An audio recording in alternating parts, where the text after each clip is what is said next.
So why is it so difficult for us to set boundaries, especially as women? Why do we find it hard to own and protect our space? There are some boundaries that are actually set by what you call the psychologists and counselors board that also help to make sure that the client is taken well care of. The boundaries are not necessarily just about keeping people out, yes, but how do we filter and then build relationships, like Dr. Jean has just mentioned. So it's so important that the woman stands up for herself rather than be made to submit and manipulated, which is occurring very often in the society. The challenge is that we live in a society where we've been told who we are for so long that we've forgotten who we are. Ingekuwa vizuri sana kama ungepigania Jane wako vile unapigania watoto wa Joyce. Usinitajie huyo pepo.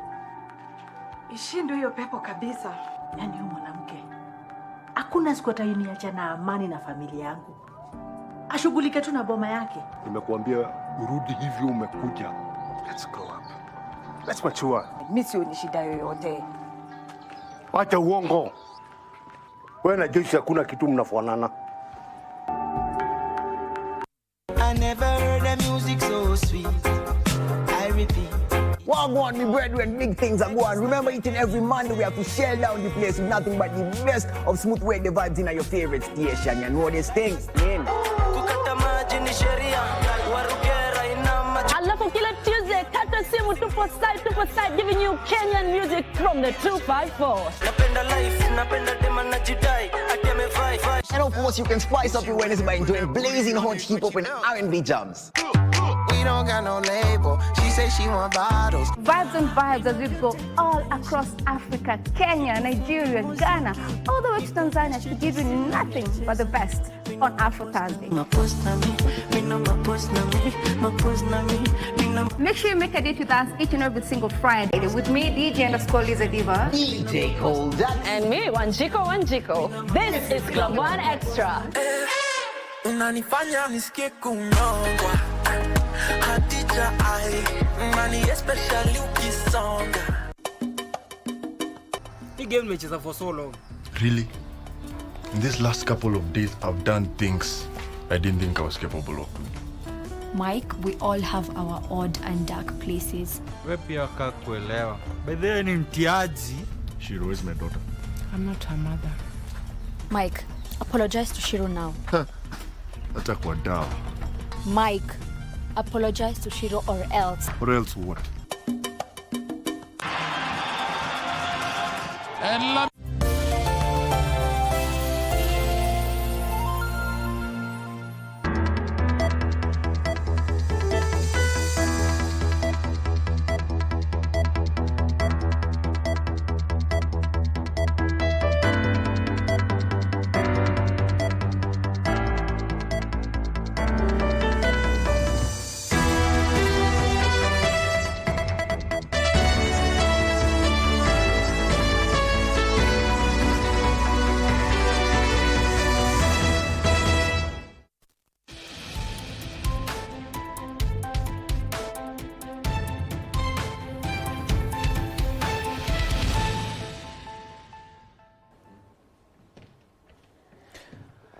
One o'clock East African time. Good afternoon and a warm welcome. This is KBC Lunchtime News on this 29th day of July 2025. Just 3 days to Chan. And remember, Chan Iko KBC. I'll be telling you more in regards to that in our sports segment. But first things first, we begin our live coverage all the way in Parliament, where the Departmental Committee on Information, Communication and Innovation are currently meeting members of the Kenya Broadcasting Corporation Staff Retirement Benefit Scheme in regards to their benefits. Let's listen in.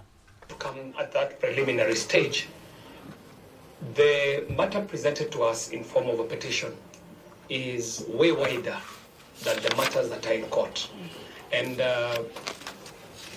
so that members know how to attend to this and let the petitioners again know. You're rightly before you, the right committee. It is Article 195 and 196 of the Constitution that mandates Parliament to consider all matters and resolve all matters that are of concern to the citizens. This committee is also guided by our standing orders, and especially our standing order number 216, standing order that forms this committee and gives this committee a raft of responsibilities. And among these responsibilities, there are many that relate to this case, but I might want to only mention two. That this committee is given the functions, one of which is to investigate and inquire into and report on all matters relating to the mandate, management, activities, administration, operations, and estimates of the assigned ministry and departments, noting very well that KBC is a semi-autonomous government agency that falls under the Ministry of Information, Communication and Telecommunication and the Digital Economy. This committee has also been mandated in Standing Order 216, subsection 5 on the functions. This committee is mandated to investigate and inquire into all matters relating, this is E, relating to assigned ministries and departments as they deem necessary and as may be referred to them by the House. Now, honorable members, you have listened to the preliminary presentation. What I shall be expecting from you is an engagement to get the details of the petition, after which this committee will then retreat to make a decision on what process we shall undertake. If this committee deems it fit, it can constitute an inquiry. If this committee deems it fit, they might want to hear the different sides to this story. And this is all up to you, honorable members. So I want to open this floor to members who would want to extract more detail concerning the petition as presented, and I shall give it in terms of, in order of how you present your interest. So the first member I shall give the floor is the Honorable Member from Boni. Kindly engage the petitioner. Thank you, and thank you, Njue, for that brief. It's unfortunate that our pensioners have not been paid, and equally it is unfortunate that you have found that debt with your pensioners. I need some clarity on 2 or 3 things. Being trustees, you must be structure so that you can get that money. I'm just wondering, in that governance structure, do you have a legal section which can advise you on legal matters? 2, following on that legal matters, when you agreed with this one rogue lawyer who had no firm, and you agreed to pay him 480,000 to chase 820 million, what was the basis for the 480? Was it related to the recovery of the 820, or it was just a figure from the blues? 3, you have talked so candidly about the mathematics on the computations, and you said you erroneously made mistakes. I don't know whether the lawyer was the one assisting in that erroneous computation so that he can get a percentage of that high figure. But within your trustee, I guess, knowing some of these computations, you are supposed to have gotten a competent and qualified person who exactly was doing these computations to erroneously give you 18 billion, which then the lawyer had to compute the 3% from so that he can get his 1.4. Final question, who collects this money? Is it the trustee, or where does it go? Thank you. Honorable Shakil, you were second, and then we shall come to Oriri. 3 questions. One of the pages here, which is unmarked. You say that... Honorable Shakil, tell us where you are so that we follow you.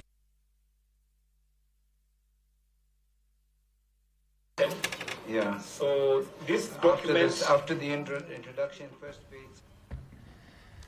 Those are live pictures from Parliament where the Departmental Committee on Information, Communication and Innovation, led by Dagoretti South MP John Kiari, are currently discussing matters pension in regards to the pensioners who had petitioned the Kenya Broadcasting Corporation Staff Retirement Benefit Scheme. And of course, we'll be getting a little bit more in regards to that. They are getting clarification after they petitioned because they haven't been paid, just like the chairman has mentioned. We'll be getting a little bit more on that. Our Bunge team is on that bit. To other matters now, and we are joined by Lucy Mwaura on our sign language interpretation. Moving on, Public Service Cabinet Secretary Geoffrey Kiringaruku is calling on public servants to uphold the highest standards of professionalism as they serve Kenyans. Ruku spoke when he led relief efforts for families affected by fire disasters in Gatero and Mudhengera, Laikipia West constituency. He said there is no space for laziness in the public sector. Ruku further dismissed what he called attempts by the opposition to divide Kenyans along ethnic lines.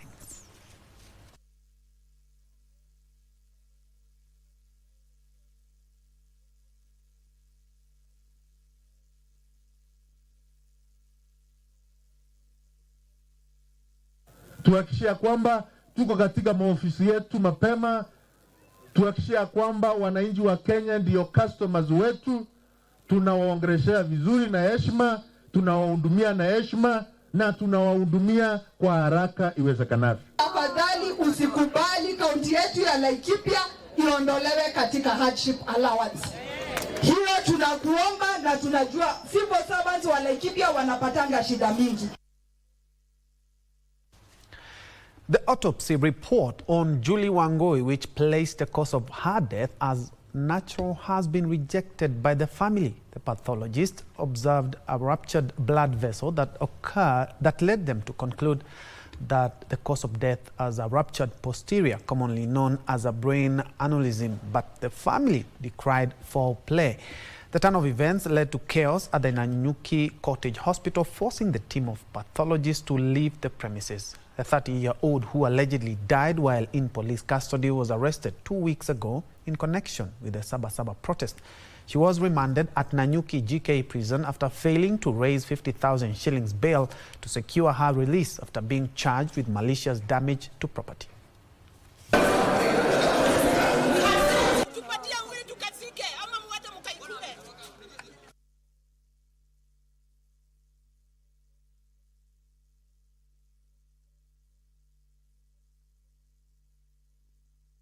Ya leo si jawabu, ilikuwa ya kutuletea uongo, kutuletea nini. Tumeona DCA wakitupatia uongo, tumeona na madaktari wakituletea uongo ya kila kitu. Ile kifo ya Julie si vile wanasema ati ni natural death. Ya Julie ni hao ndio wako na collaboration, na kuna vitu nyingi sana wamefanya. We have been traumatized. We don't sleep. Like me last night, I don't sleep. I have not even eaten. Nobody's eating. Why should they punish us like that? Now we don't know what to do, but we are not going to get out of here until they give us the body. We do not have any hospital records to say that this is what happened to her brain. She was bleeding in her cranium, she was doing this and this and this. What we have is a postmortem report based on what they say are medical records that have not been availed to the family. So how does the family confirm that this is actually what happened in theatre when Julie was under the custody of Nanyuki Cottage Hospital? Moving on, the Ministry of Education has reaffirmed its commitment to transforming technical and vocational education and training TVET system into a national engine for job creation, industrial growth, and youth empowerment.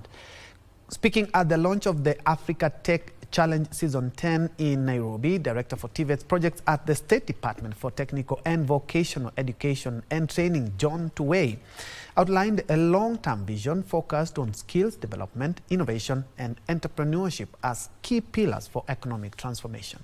Njue said Kenya is now a regional leader in TVET reforms with over 240 institutions driving hands-on training, industrial innovation, and enterprise development. According to the Ministry of Education, the government's ongoing partnership with China has played a major role in modernizing training facilities, enhancing equipment, and offering youth a competitive platform through programs like Africa Tech Challenge. This is a culmination of a long process of competitions from our TVET institutions across the country, and this has culminated into a select few who have excelled and their innovations can be commercialized. Some of our TVET institutions are able or have capacity to produce spare parts, vehicle spare parts, which can be, we can have partnerships with big companies like Toyota Kenya. This year, we are proud to welcome participants from 12 African nations: Kenya, Cameroon, Cote d'Ivoire, Egypt, Gabon, Ghana, Guinea, Senegal, Tanzania, Uganda, Zambia, and Zimbabwe. They are to be trained to master skills of CNC turning, mechanical engineering, CAD, and mobile application development. This is a chance that you get to develop your skills. You get to learn new things from people who are experts in their sections, and you get to interact with different people as you do that. This is a challenge, and it's a nice opportunity for people to get and know things, produce things, and it gets to give you skills required in the market. In other news, there was drama at Sentu Plaza in Nairobi's Kilimani area after police and border riders surrounded the premises following a dramatic court ruling that reinstated Nairobi billionaire businessman Chris Obure to the building. Business Premises Rent Tribunal Judge Cyprian Mugambi ordered the immediate reinstatement of the businessman, declaring his eviction by Ajit Kumar C. Shah unlawful.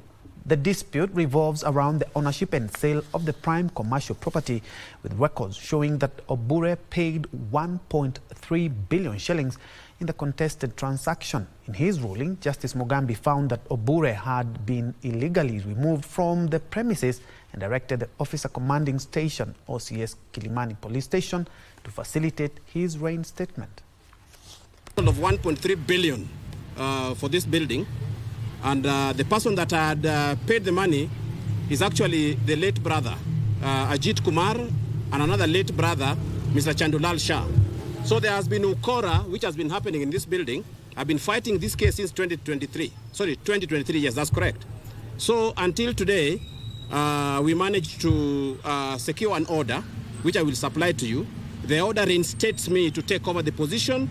The order stops them from doing anything, eviction or anything or otherwise. So I've gone to Kilimani Police Station, I've gone to the county, I've already supplied them. So tomorrow at around 10 o'clock, the police have assured me that they will be here so that they can reinforce that, they can enforce that order.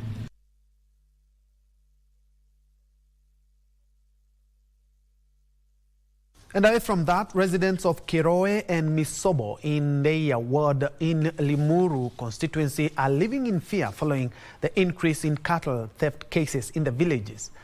The residents lament that in less than a week, more than 10 cows have been stolen, a situation that has left the residents who depend on their livestock to sustain their livelihood in dismay. They added that criminals are targeting homes of elderly persons who are unable to protect their cattle. The residents are now calling on the government to implement urgent measures such as establishing a police station in the Misobo area to help deal with frequent cattle theft and burglary cases.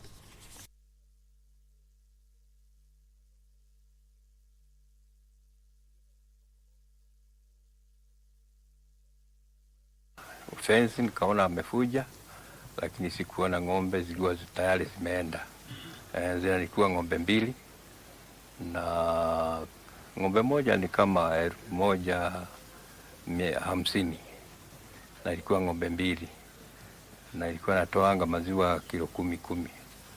Sasa nimeenda hasara ya zaidi ya 1,300. Kitu cha wiki moja ng'ombe 10 kwa hii kijiji zimeibiwa. Na hizo ng'ombe zinaenda usiku wa saa 11 mpaka saa 10. Hawa mifugo ambao unaona kama sasa hao wameenda, hao ndio tegemeo la watu wa hapa. Sisi hatuna cash crop. Sasa tunaomba tu usaidizi kwa serikali itusaidie upande hiyo. Wanafanya hiyo kuiba kwa mama wazee na wale hawana usaidizi. Tuombe tu tupatiwe usaidizi.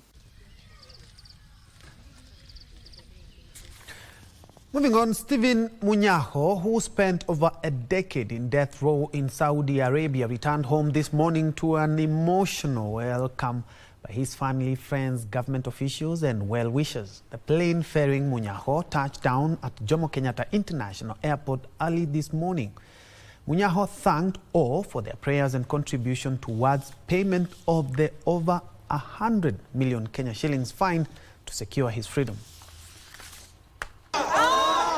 The 43-year-old Stephen Munyaho set foot on Kenyan soil, ending a 13-year wait in a foreign prison.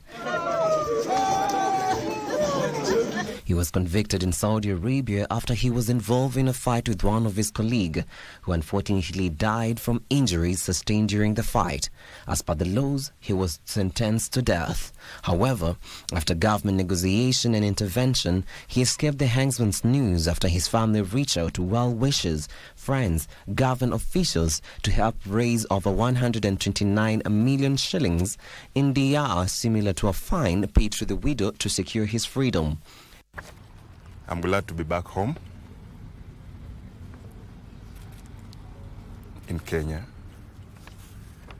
My presence here today is nothing short of a miracle.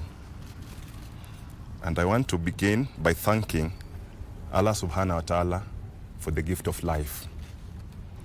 I want also to thank everyone who prayed for me, encouraged me, and contributed towards my freedom and return home. Among those at the airport to receive him were the Principal Secretary for Foreign Affairs, Dr. Korir Singoe, family members and officials from various government agencies. And that even the payment of that $1 million would not be sufficient without the endorsement and the acceptance thereof by the aggrieved family. Notwithstanding those obstacles, the government of the Republic of Kenya swung into motion to try as much as possible to bring Steve home. Using his good offices, the Prime Cabinet Secretary engaged with his counterpart to seek an extension. And through our ambassador in Saudi Arabia, in Riyadh, Ambassador Mohammed Rwanje, who's here with me, a conversation started. Dr. Singoe commended the diplomatic efforts that led to Munyaho's release, calling it a testament to the power of international cooperation and persistent engagement. All the capabilities of the state to try to mobilize resources towards the satisfaction of the demanded compensation. In the end, one of our pleas to the Muslim League was successful. And I really want to pay special tribute to the Muslim League for being able to honor that demand of $1 million. Stephen Munyaho is expected to spend the next few days in Nairobi before reuniting with his extended family in Bungoma. Avron Marie, Lunchtime News. Welcome back home, Munyaho. To some more good news, where young mothers detained at Mama Lucy Hospital post-delivery due to outstanding medical bills are now free to go home after a private entity cleared their medical bills. The Health Facilities Management hailed the organization for the Socio-Corporate Responsibility Program, which they say will ease congestion, ensure sustainability of operations, and give the mothers a chance to go home. They have, at the same time, urged other entities to follow in their footsteps to ease the burden on both patients and public health facilities. Young and teen mothers who were stuck at the Mama Lucy Hospital due to accumulating hospital bills can now breathe a sigh of relief after a private organization settled their outstanding medical expenses. According to the organization's officials, the initiative is part of the organization's broader corporate social responsibility. Tumechagua Mama Lucy Hospital kwa sababu gani? Mama Lucy Hospital ni hospitali kubwa na hawa wenye wako hapa ndio wanunuzi na wauzaji wenye tunawategemea katika eneo la Nairobi. Tukifanya kwa uwezo wetu mchache kuwatoa, kuwaweka, kuwarudisha nyumbani, tunawafungulia njia ya hao pia kupata pato zao, wauze na pia sisi tupate biashara. In addition, the group donated essential personal effects for the babies to support the young mothers as they begin their journey into motherhood. The kind of patients we receive here live below $1 a day. And so you can imagine a hospital bill if they are not covered under SHA. Now, when they are under 18, they cannot be registered for SHA. So that compounds the problem. But when you receive guests that are able to pay their bill and bring other goodies, they brought the mother merchandise that they are going home with, a basin to wash a baby, a beautiful towel. Mama Lucy's Hospital's management has lauded the initiative, terming it significant in decongesting the facility. And Muthoni and Alice Waithera, who are among the discharged mothers, expressed their gratitude for the unexpected support, which they say has renewed their hope in humanity.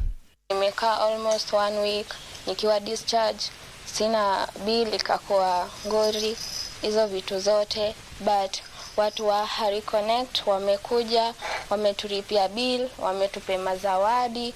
We are so happy. Kata keki, kata keki, kata.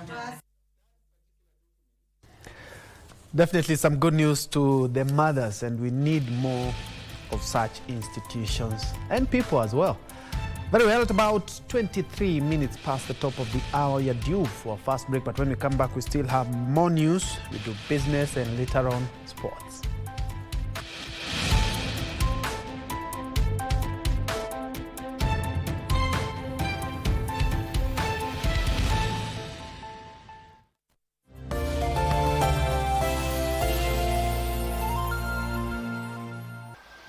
Mimi ni Salim Mvurya, waziri wa masuala ya vijana, uchumi bunifu na michezo.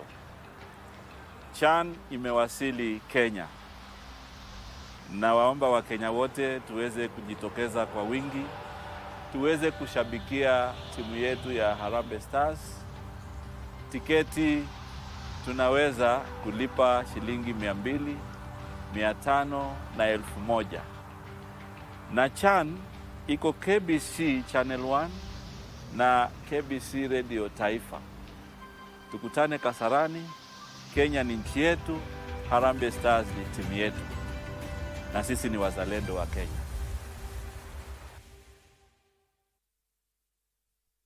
Looking to advertise on KBC? KBC announcement services are now available on eCitizen.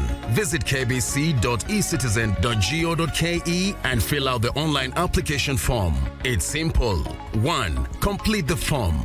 2. Upload required documents. 3. Receive a quotation based on word count. And 4. Get notified via SMS when your announcement is ready. Please note, clearly indicate the type of announcement, service station, and all relevant details. 2. All applications must be made online only. Manual submissions will not be accepted. And 3. Announcements will air after news bulletins. For assistance, reach us on email ecitizen@kbc.co.ke or use our social media handles, Facebook, your Facebook account, and X at your X account. Or you can call us on 0723-892-654 or 0734-780-124. KBC announcements. Simple, fast, and digital.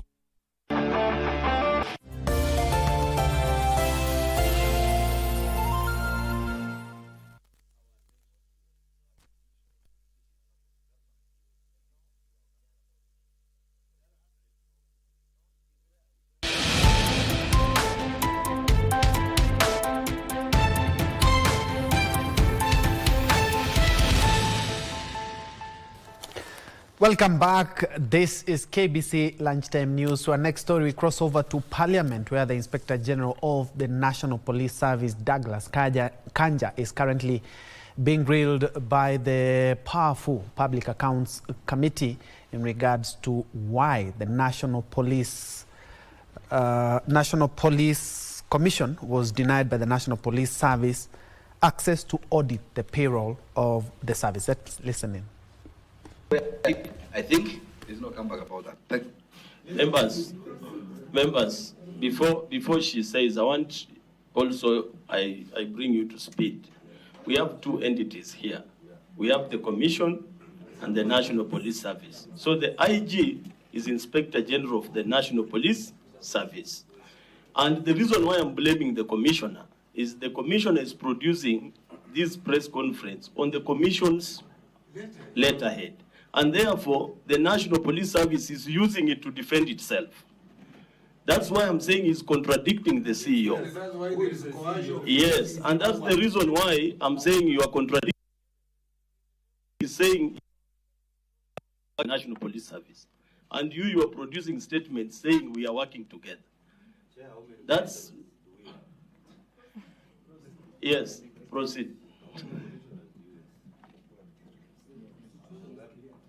I have seen Masengeli carrying up his hand. You can only speak through the witness. If the witness allows... Yeah, so you want Masengeli first or the other one? Okay, continue.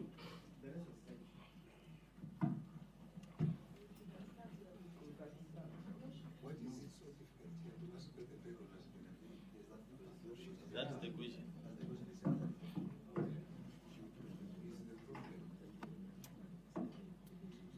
Thank you, Chair and honorable members of this committee. Allow me to just give a bit of a background before I answer that question. Start Yeah, name on and record, position. I think she needs to give her name and position so that because I read someone called PAS, so I need to understand whether she's the same person or not. Thank you, Chair and honorable members. My name is Bernice Lemedeket. I'm the Secretary, Administration and the Accounting Officer for the National Police. Chair and honorable members, allow me to say from the onset that we do not have any tiff between us and the Commission. No one fights with the employer. So if we had historical issues, I would say it's a personality, not an institutional tiff.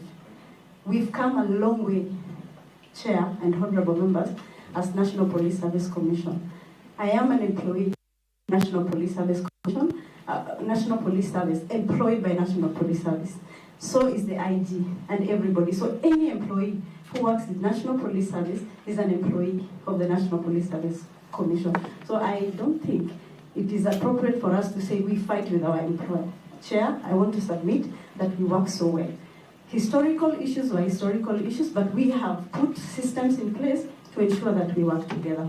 So I was also appointed as an accounting officer for the National Police Service, and immediately I got a letter following the Public Finance Management Act, which also part of our instruments of trade and tools of trade, to be the accounting officer for National Police Service. And from the Commission also, we the ID to be the authorized officer. So that is how we are implementing, and that is how we are working together. So the background is we are working together with our employer. We have no problem. The issues we've had. The payroll. Have you enabled the Commission to access the payroll? Not submitting, but access.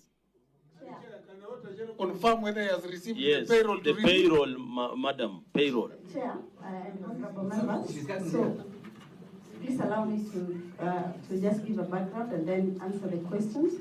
We are also a public institution, and so that's why I say that this commission and Office of the Inspector of the Auditor General audits the institution. As we speak, Chair, we have an ongoing audit which will be submitted here, and this is not the first time we are appearing here, Chair, to answer to those. So we are, and it's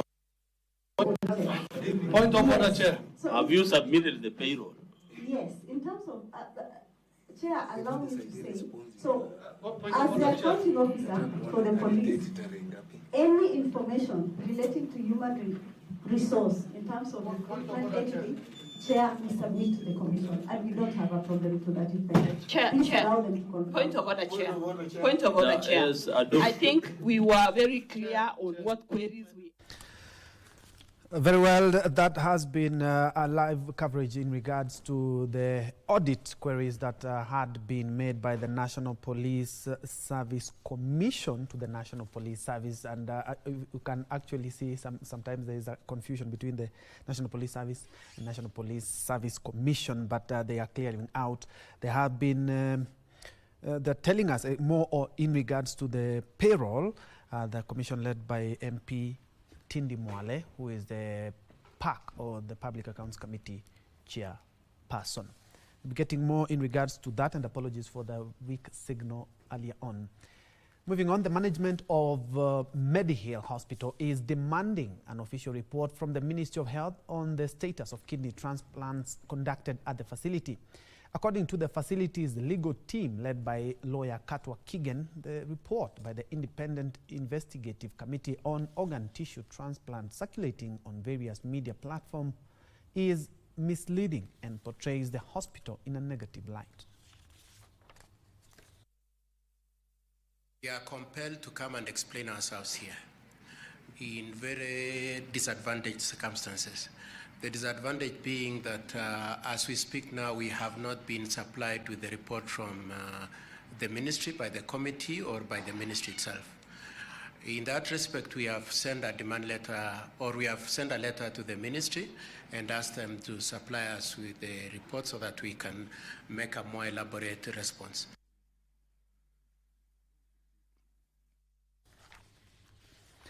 Machakos County government has defended the recent demolition of Mira kiosk at Miwani area of Machakos town, arguing it was in line with its strategy to enhance security.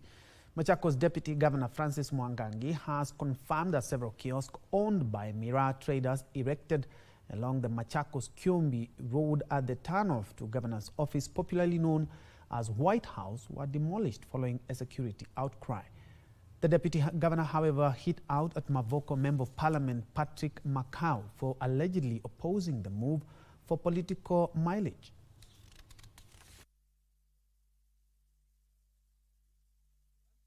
Nimeona ofisi ya mayor, the one-time mayor ya Mavoko, wakisema ati watu walifanya vibaya na wanamblame governor wa jimbo hili la Machakos ati haurumii watu. Nataka niombe hao wafanyabiashara, ikiwa wako na issue na serikali ya county government, wakuje tuongee, if they can be taken elsewhere, wapelekwe huko. Lakini kutaka kuleta siasa kwa maneno ya usalama, hiyo kamwe hatutakubali.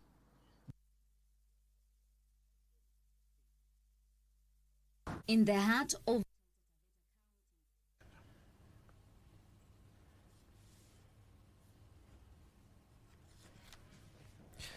Very well, for our next item, let's cross over to right here in Nairobi, where PS was currently making an earlier statement in regards, PS Montari speaking on the implementation of the now launched Persons with Disabilities National Policy. But I think next time, my team and the council make sure that we have a place where we can sit comfortably in such a very important engagement. Mr. Harun Hassan, Commissioner, Public Service Commission, representing the Chair, Ambassador Musheri, asanteni sana. Thank you for what you're doing for us, and thank you for being there for us.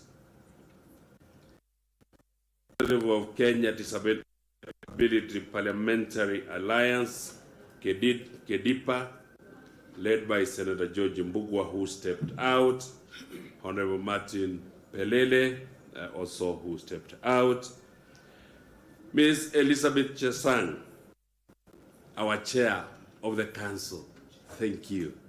Thank you so much for being there. for us, and thank you for your leadership at the council. Professor Julio Giambo, chairperson of NFDK, Mr. Wangalwa, representing Wangalwa.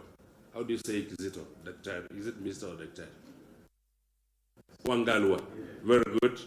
Thank you so much for the wonderful remarks that you had for us, and also the Council of Governors, the CEO, whom I'm very, very closely with, as well as the chair of the Council of Governors. Ms. Eunice Likoko, thank you so much. Thank you so much for your wonderful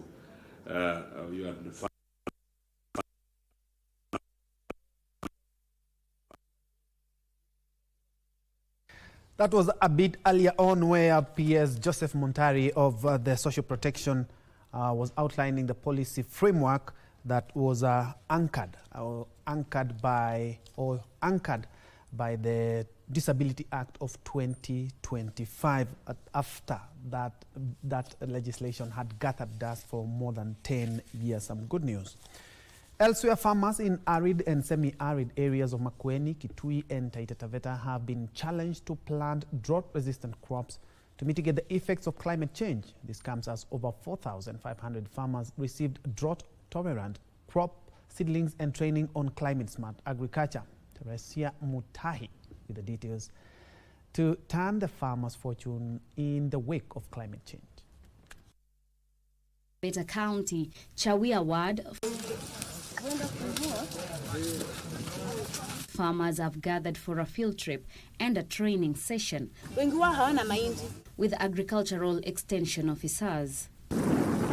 In some parts of the farm, drought-tolerant crops such as sorghum, pearl millet, green gram and pigeon peas are flourishing.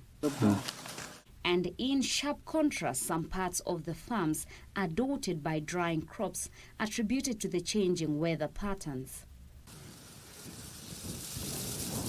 With the arid and semi-arid areas experiencing drier spells and erratic rainfall, farmers are at a crossroad. To address this challenge, farmers are now being trained on climate-smart agriculture by a non-governmental organization in partnership with the county government. Kelvin Wafula, the scientific officer at the International Crops Research Institute for the Semi-Arid Tropics, says they have distributed drought-tolerant seed varieties to 4,500 farmers in Makueni, Kitui and Taita Taveta in the wake of climate change. We bring farmers together here so that we teach them all the technologies that ICRISAT, in collaboration with the funds from ICRA, is promoting. Here in Taita Taveta, we've managed to reach an estimate of around 30,000 farmers. So, and this happens in also the other counties of Kitui and Makueni. So roughly we are almost reaching 100,000 farmers whom we've reached through distribution of these drought-tolerant crop varieties. Vile ukulima mvua imekuwa chache, tumeweza kufunzwa mbinu tofauti jinsi tunaweza kuboresha mambo na ukulima huku mashinani. Mwatate Sub-County Crops Officer Louisa Mwindi says farmers have grappled with low food production owing to climate change, a situation that will change with the new seed varieties. Farmers have embraced the use of drought-tolerant seeds. They have been planting every year 2 seasons, and they have adopted, because when they plant maize, the maize is not working. Mbeleni tulikuwa tunapanda mahindi, lakini haistamili weather ya huku. Kwa sababu mvua hukua chache, huwa haiwezi enda miezi mitatu. Wundai County Agribusiness Officer David Simiyu says farmers have also been trained on proper storage of crops and value addition. And in this case, we train farmers on various technologies of harvesting crops we call them at the maturity level. And then the other thing that we are advocating for is mambo ya value addition, these are our broad policy direction, and also issues to do with marketing, where farmers are assisted to get market. Tukipanda hizo mimea huwa tunavuna. Nikisema hata kama mvua ni chache huwa ninavuna, wakati mwingine nauza. He added that the county is focusing on hiring more extension officers. The county will have the policy in terms of staff hiring for extension services to be able to reach farmers on the ground. For Lunchtime News, I am Teresa Mutai. Education stakeholders and a section of political leaders across the country have raised an alarm over government proposals to slash capitation funds. They warn that such a move threatens to derail gains made in access to basic education. Speaking to journalists in Naivasha, students and youth leaders faulted the Treasury remarks on the unsustainability of free primary and secondary education, saying any attempt to reduce funding would make education inaccessible to many learners. Bana, Kibaki alituachia free education, lakini sasa sisi tulisoma na free education. Wanataka wazazi wetu, watoto wetu, mabradha zetu wasome na nini? Elsewhere in Kitutu Chache, local leaders led by Patrick Lumumba, Lucas Nyareu and Alphonse Onsongo have petitioned the national government to reconsider the proposed funding reductions. They warned that a lack of formal education would increase dropout rates and worsen poverty levels. Mimi najua nchi inaweza kuwa na shida ya kifedha, lakini kwa sababu vijana ndio maisha ya Kenya, ndio viongozi wa Kenya kesho yake, ningehimiza rais ikiwezekana wafikirie ni mbinu gani wanaweza kufanya ili wapate kuweka hiyo fedha iongezeke kidogo. And in Kilifi County, Education and Technology CEC Felkin Kangu has called on the National Assembly to urgently reverse the cuts. National schools zimekuwa zikilipisha 53,000 per year. County government tukasema hilo jukumu tutalifanya nini? Tutalichukua kulipia vijana wa national schools. Here comes again, pesa zinafanya nini? Zinapunguzwa. Meaning national schools zitapandisha fees.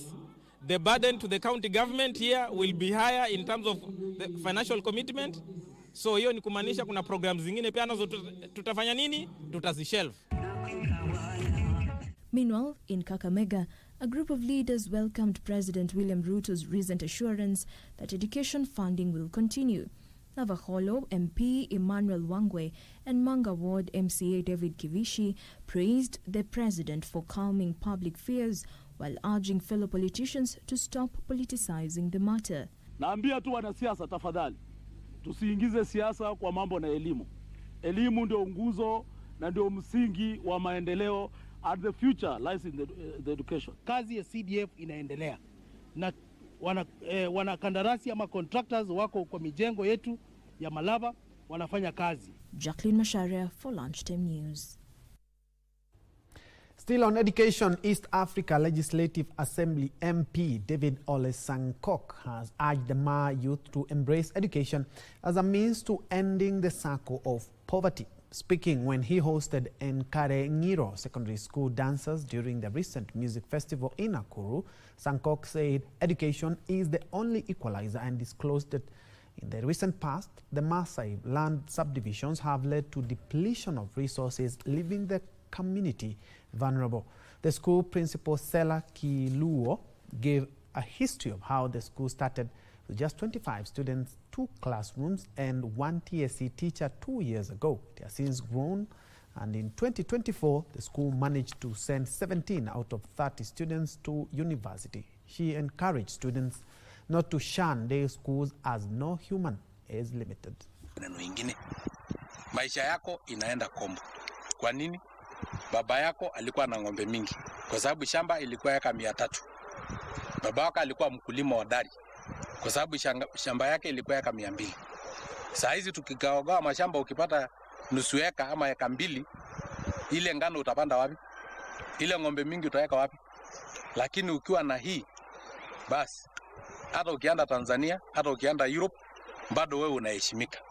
Hii nafasi ambayo mko nayo muitumie vizuri. Tulianza wanafunzi wakiwa 25 na ilikuwa na darasa 3. Wakati huo tukapatana na Dr. Sankok na nikamwambia nataka kuja hiyo shule, ninataka kuinua hiyo shule. Kwa mimi peke yangu ndio mwalimu wa serikali, tukakaa hadi tukapata walimu wengine. Sasa tumefika walimu 16. Mtihani wa KCSE 2023 mara ya kwanza na tukafanya vyema. Wanafunzi 12 kati ya 30 walienda university.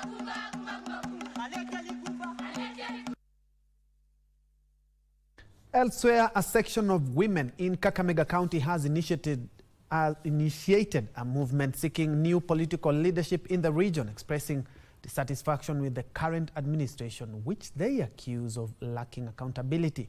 Speaking after a grassroots women meeting, the women leaders, led by Nancy Nakumisha, urged politically capable women to step forward and contest for various leadership positions in the county. The women have also advocated for equitable distribution of national resources.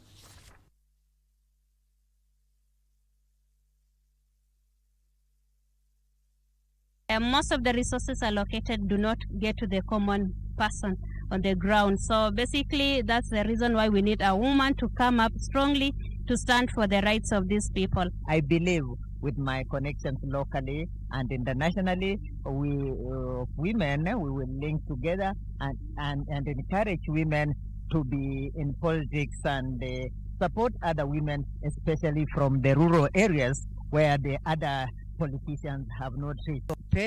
Fedha ambazo wanaweza kutumia, pia kina mama wengi wanaogopa. Hatujapata uhamasisho mashinani ili kuweza kupatia kina mama mori ya kusimama hivi viti mbalimbali.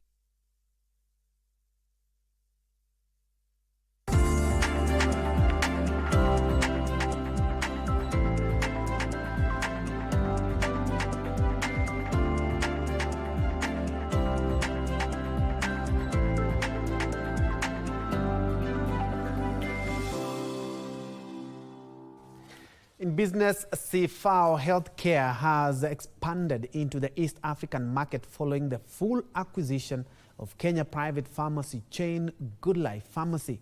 The acquisition comes at a time when Kenya is experiencing rising demand for centralized healthcare services driven by a growing middle class and tech-enabled care models. CFAO Healthcare acquired a 30% stake in Good Life Pharmacy in 2022, and today the firm has made a full acquisition in a deal that is expected to see CFAO Healthcare integrating Good Life's retail network into its wider pharmaceutical value chain, from manufacturing to distribution and direct patient access. Really happy to be there to share this great moment, and we're also very happy to start a new journey, because now, as mentioned previously, our intention is not only to grow Good Life in Kenya, but also to grow in neighboring countries. I think as Kenyans, we can be really proud that we've got an investor like that behind a company that started in Kenya. It's a Kenyan company. We've got international players coming to buy us and looking to grow our brand all around Africa. The acquisition, which has already received all necessary regulatory approvals, they say will take effect immediately, with a smooth transition underway to ensure uninterrupted services across Kenya and Uganda. Couldn't possibly have found a better partner to partner with in Africa. CFAO, with all that history in Africa, 24 other countries operating, we couldn't find a better partner going forward. It's not only a brand, it's not only a Good Life brand, it's a wellness hub. It's somewhere where it is not a pharmacy as you used to go there. And I think that to put all this type of different type of services around the pharmacy brings something which is unique in Kenya and Uganda. The transaction also means the exit of Leapfrog Investment that was among shareholders in Good Life Pharmacy. Trevor Njue for Lunchtime News. Farmers should embrace fish ponds and cages to enhance fish production and meet the growing demand. Kenya Fisheries Service say even though demand for fish in Kenya is about 450,000 metric tons annually, the country produces a quarter of this, highlighting the need to embrace modern ways to boost production. Demand for fish has been increasing in the recent years, fueled by changing lifestyles and a preference for white meat that is deemed healthier. On the other hand, production has been on the decline as fish stocks in major sources such as Lake Victoria dips. It is based on this that the government is challenging the fisher folk to embrace modern production ways such as ponds and cages. State-of-the-art facility will enable Victory to produce even more fish every single year to feed Kenya's ever-growing population. Last year, we produced enough fish for 1 fish per person. This building will allow Victory to produce enough fish for 1 kilo of fish per person. Fish farmers say they face the challenge of accessing fingerlings. And part of the duties that the government is doing is to promote private sector, like we are having today in terms of fish farming. Today we are launching this ultra-modern hatchery with a capacity of producing more than 60 million fingerlings per year. And this production will not only be able to be utilized by the Victory farms, but also the production will be, the fingerlings will also be used by other farmers within the region and even outside this region. Stacey Boit for Lunchtime News.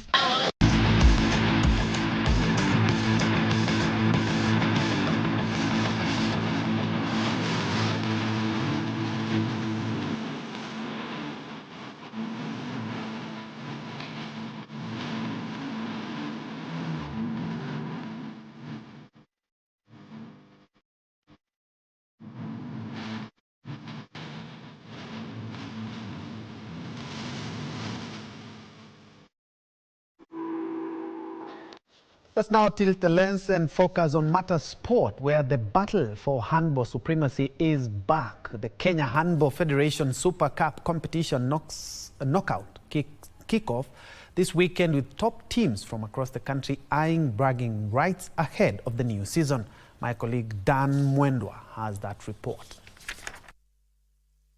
In the men's category, the stakes are high in Pool A, where unbeaten National Cereals and Produce Board face off with second-place GSU in a decisive match that will determine the top spot. Strathmore University, having lost to NCPB, and GSU are now mathematically ruled out of the contention. Over in Pool B, another showdown awaits as Equity Bank take on military side Lindsay in a fight for first place. Black Mamba, one of the traditionally strong sides, have already been eliminated from the competition. According to the tournament format, the winner of Pool A will meet the runner-up of Pool B in the semi-finals, while the winner of Pool B will face the second-placed team from Pool A. The victors in those matches will clash in the men's final on Sunday. In the women's category, a much-anticipated final is already set, with champions Nairobi Water taking on rivals Kenya Defence Forces women's team. The two giants will lock horn on Sunday in what promises to be a thrilling finale. The Super Cup is a prestigious pre-season tournament that features the top 6 men's team and the top 4 women's team from the previous season. It also serves as a curtain raiser to the league and a test of readiness for the title of fourth. Further afield, British #1 Emma Raducanu registered a splendid win against 27-year-old Elena Gabrielle Ruse at the Canadian Open in North America. The 2021 US Open champion took a 6-2, 6-4 victory against Romania's Ruse. She managed to reach the semi-finals of the Washington Open, where she was knocked out by Russian Anna Kaliskanya. She will face 32nd seed American Peyton Stearns in the second round. Meanwhile, 28-year-old Briton Katie Bolter was eliminated by Mexico's Renata Zarazua 6-1, 7-5.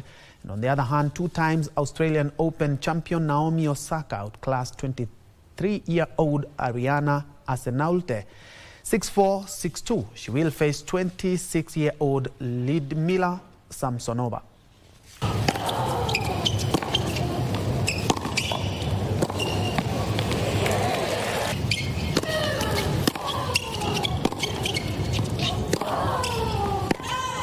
And it's long.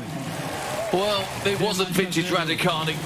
She was not at her best, but she found her way to win. And she's won in straight sets. She'll be relieved as they embrace at the net Raducanu and Finally, Australia completed a comprehensive 5-0 clean sweep against West Indies in their T20 series by winning the final match of their tour by 3 wickets. The hosts were put into a berth at Warner Park in St Kitts and Nevis and managed 170 with Shimron Heitmai hitting 52 from 31 balls as Australian bowler Ben Dwashus took 341. The West Indies were given hope of a win when they reduced Australia to 25-3, but Cameroon Green team David and Mitch Owen got their side back on track. Green scored 32 runs from 18 balls. David smashed 4 sixes in a 12-ball 30, and Owen raced to 37, including 3 fours and 3 sixes in 17 balls. Aaron Hardy added 28 from 28 balls as Australia reached their target with 3 overs to spare. The T20 series defeat compounds a difficult time for West Indies, coming off the back of their 3-0 loss to the Test series against Australia. Australia bowed out of the Windies for just 27, the second lowest score in Test history and the worst since 1955. Maxwell is tracking it, and he makes no mistake. Split 3. Does go 1.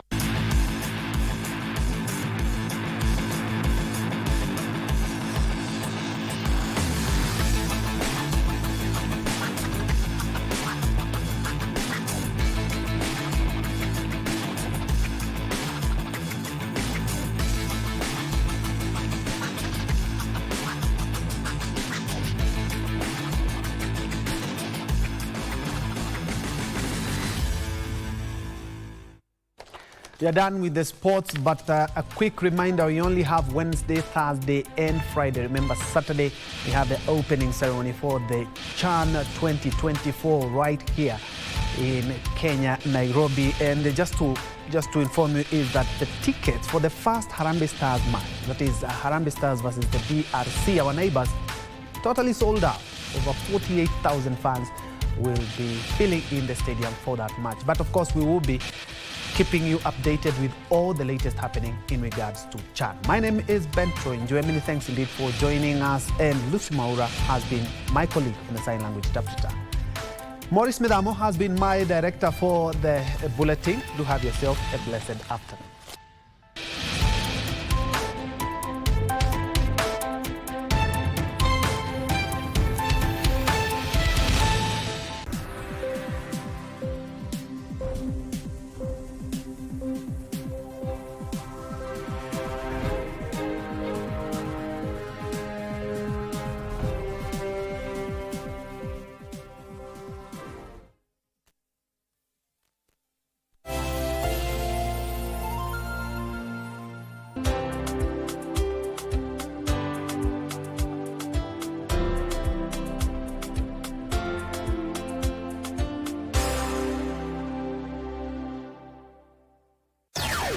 Live from Broadcasting House, Nairobi, Kenya.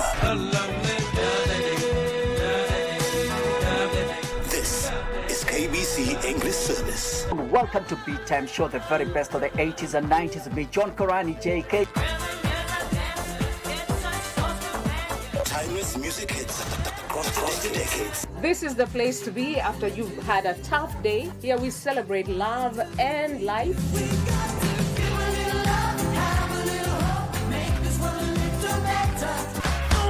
Just watch.